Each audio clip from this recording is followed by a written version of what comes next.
The woman quietly broke the lens of the glasses. Then she firmly stuck it on with chewing gum.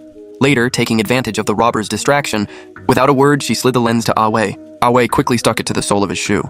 After successfully removing the lens, he began using the glass to cut the rope. Seeing this, his teammate immediately moved to distract the robber, trying to buy Awe more time. Unfortunately, this little trick was soon seen through. But just as the robber stepped forward to check the rope, unexpectedly, Awe had already broken free from his bonds. The next second, Awe kicked him to the ground with one blow. At that moment, an accomplice rushed up with a dagger. However, his first move was easily seen through by Awe. Seizing the dagger, Awe struck swiftly and decisively.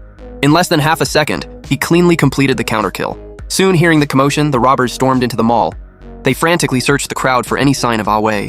Little did they know, Awe had already put on wheels of fire. A random thug tried to step in and block him. The force of the kick sent him flying 100,800 miles. By working seamlessly with his girlfriend, all the arriving thugs were sent straight to the local precinct. But just as they thought the danger was finally over, they found the exit blocked by a new crew of bandits. The gangsters set up their sniper rifles and aimed at the hostages, figuring that would force Awe to show his face.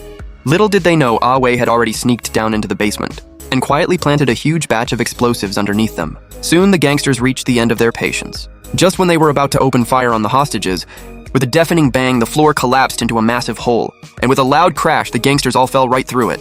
By the time they realized what had happened, it was too late. The agents downstairs had already been waiting in ambush the whole time. Meanwhile, Awe had single-handedly made his way to the bandit leader's hideout.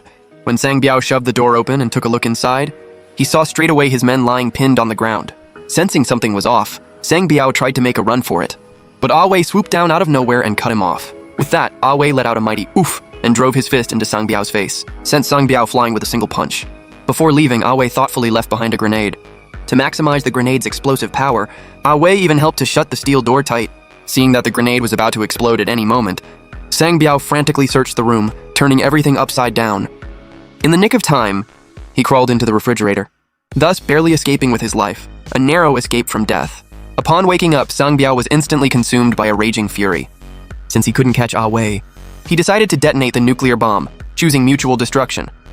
But just as he was about to press the switch, Awe suddenly appeared and shot a hole right through his hand. Unwilling to give up, Sang Biao still tried to reach for the switch.